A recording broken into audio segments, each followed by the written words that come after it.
Oh yes, isn't it great to hear the famous old song once again? It really was good old Collingwood forever on ANZAC Day. Jay Clark is with me, and Jay, a slight American twang to it.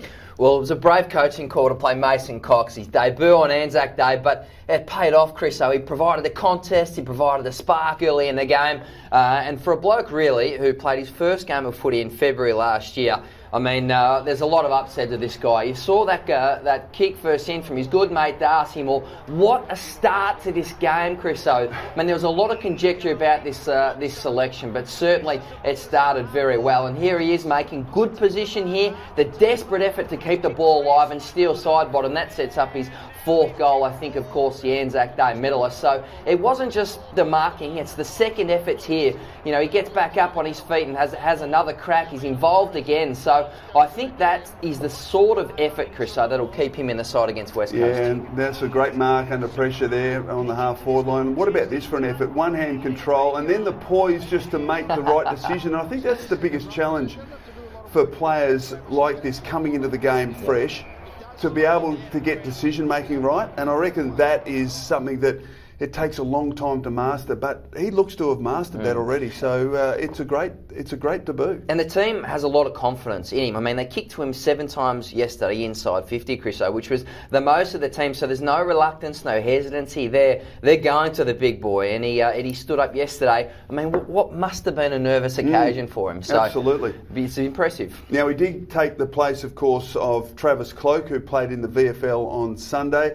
And Travis, we've got a couple of highlights here. Travis kicked 2 goals in the opening quarter, but ended up with just 5 disposals for the match. Well, it was a tough day for him, really, because it was a heavy loss for the Collingwood VFL side, so there wasn't a lot of supply there, Chriso. But what's he going to have to do to get back in the senior side? Nathan Buckley, interestingly, said he needs to rediscover his love for the game and thirst for the contest. In your eyes, what has Clokey got to do? Well, it's not about the number of goals he needs to kick. You can see there being double teamed, and this happened for most of the game, the VFL game. Another example of being double teamed. So it's not just a question of him kicking goals. It'll be about his forward pressure. It'll be about him, as you said, enjoying his footy, flying for his marks, clunking a few, of course, and the odd goal will obviously help. But it's about him, the way he approaches, and I think that's the way he needs to play over the next couple of weeks in the VFL. Hopefully he'll get an opportunity sooner rather than later, but it's not just about the goals, and I think that's the point we need to make. And it's always difficult when you're coming back to VFL and you're not used to playing with those players, playing as a key forward to get the opportunities. So hopefully he can turn it around the next couple of weeks and get back into that Collingwood side. Well, what he would have liked watching the AFL game was some of the supply forward and the midfield performance, thinking, where was that for me over the past month? Because I really thought the midfield turned it on against the Bombers yesterday. And this was the stuff that we saw in the pre-season, Chriso. The desperate efforts, the contested ball winning, Scotty Pendlebury there. What an absolutely massive game he played. But here we go. So Jack Crisp probably had his best game for the season. Avako before he got injured. Levi Greenwood and De Goey. So we saw the potency and the depth, Chriso, of this Collingwood midfield really return to the fore. So there were 7 or 8 guys there. Taylor Adams probably played more in defence, who really overwhelmed Essendon, I thought, in the contested possession, their ball use from very early in this game. 8 goals in the first quarter, Chriso. The game was theirs from then on. Yeah, side-bottom outstanding in that first half, kicking 4. He had 9 disposals in the first quarter, and Scott Pendlebury 10. So really setting the tone in the midfield. And he was back in the middle, Chriso. I mean, 26 centre bounces. Perhaps he's back at full health now. I just thought that half-back experiment, you know, it's over. He's playing in the midfield. Taylor Adams drifting back. I thought Pendlebury was absolutely huge yesterday. And an important part of Monday's win was, of course, the form of our small forwards, in particular that of Jared Blair and Jordan De Goey. We know how much stock Nathan Buckley puts into those players in terms of keeping the ball inside the attacking 50. So not only were they kicking goals, but they were keeping the ball with their pressure inside the attacking 50. And they play West Coast this week in Perth, which will be a huge trip, and this is exactly what West Coast does well. Lays his forward 50 inside the pressure, tackles the retention. De Goey had his best game. Howe laid 4 tackles, Chriso. Jared Blair had his best game for the season. So I think it was 32 scores overall out of 56 inside inside 50s. Now, that is a very potent performance from the forward guys and a big lift. But, I mean, again against West Coast this weekend, that pressure is really going to go up a notch. So it was a really positive sign that with Blair here, that they could lock it inside 50 and score heavily. Absolutely, and I think what was important, 2 weeks ago with St Kilda, the team had a total of 2 inside 50 tackles for the match. Yep. And there were individuals getting more than 2 yesterday, so as you touched on, it was certainly a fantastic performance. Also want to talk about Adam Oxley, who uses the ball superbly. He's back and playing some really good football in this team. He's such an important distributor, and he's certainly going to be important coming up with this big game against West Coast. Well, this is what West Coast does so well, that forward line pressure. It overwhelms teams in Perth. Every week they play there, but this man I think is the key, Chris. So you see that penetrating ball use is a very classy disposal. So him and Reid in particular, I mean, we've seen how good his field kicking has been over the first 5 weeks of the season. These guys need to have the ball in their hands to beat West Coast this week, because the signs against Essendon from Adam Oxley here, another beautiful pass, were fantastic. So his efficiency was right up there, 90% over the first 4 weeks. I think he's been at 87, 81%. So he's an elite ball user at his best, Adam Oxley. He's certainly an important player. Now, Levi Greenwood was reported. So you've got the big call here, Chris. So let's have a look at the incident. Now, I saw this live. Now, I don't think he actually got him that hard. I'm thinking probably a fine here. Mark Robinson hits me harder in the Herald Sunday office. Here you see the whack, just a cheeky little thing, and BJ goes down to his knees. So maybe a fine, Chris, so you'll have a look at it today. Yeah, we will indeed. Levi Greenwood went on to be a very good player. He kicked that goal on the run. Was that a day out, Chris? He has. And there was also this wrestle. Now, there was a few melees over the course of the weekend, but that was one of them. But you can see there the man he was involved with, David Zaharakis, is able to get away and kick a wonderful goal.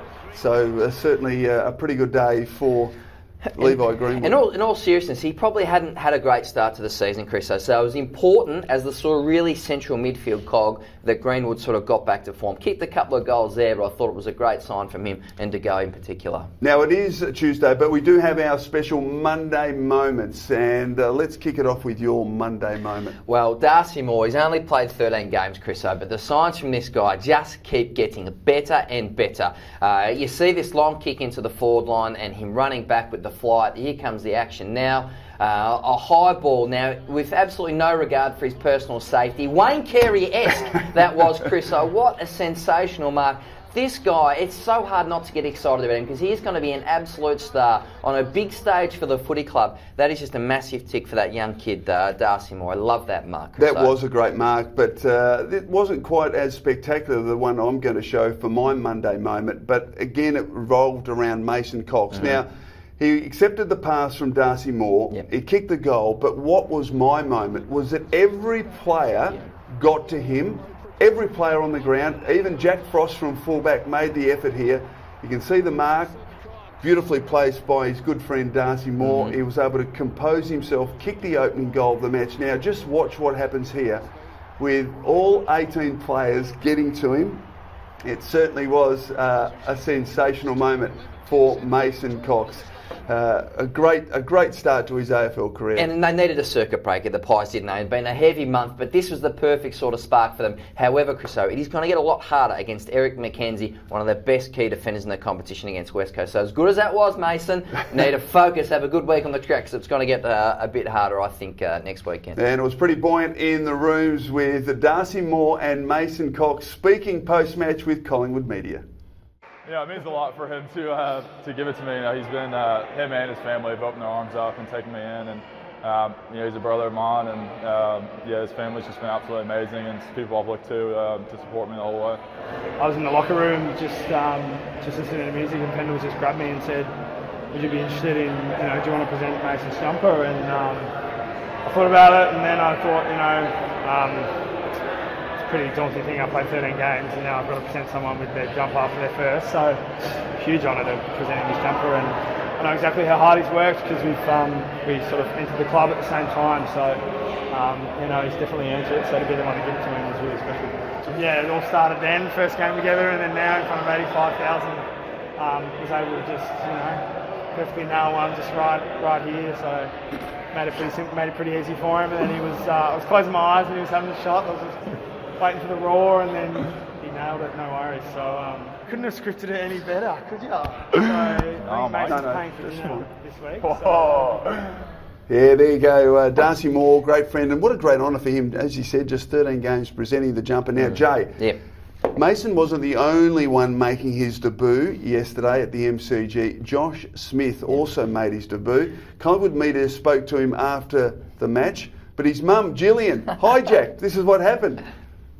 Never been to an ANZAC day or anything before, obviously being from Queensland, and I guess you watch it on TV and you think, how good would that be? I'm doing, what are you doing? Fly on, I guess. Now look, I was put up to that, and Adrian said, go on, do it, and I said, I can't do it, and he said, no, go on, do it. And but Josh actually said to me, "What are you doing, Mum? I'm being interviewed." So I might be in trouble. I reckon she might be in a bit of trouble. Yeah. Look, there you go. What is going on here? Composure. I like the way he handled that situation. I think it's positive for him on the field. Look, he's going to get a chance. There's some injuries to some small defenders, Collingwood. I thought he was pretty good. We'll polish up the kicking a little bit, but I thought he showed a level head out there, Chriso. What about this week, mate? It's a big one against West Coast at Subiaco Oval. They're very hard to beat there. Yeah, and they're under the pump a bit, West Coast. They've been losing away. Look, I just think if Collingwood brings that intensity, the effort around the contested ball, they lock it inside 50, somehow got to keep Kennedy quiet. He's only kicked 9 goals, I think, in 6 games against West Coast, so against Collingwood. So we got a good record there, but you'll certainly need a tight lockdown job. Frost and Brown have got a big week ahead. Absolutely. Outstanding work from you. Good to be in after a winning match, mate. I agree. Hope you enjoyed the agenda this morning, and of course you can catch us next week for another edition. Goodbye.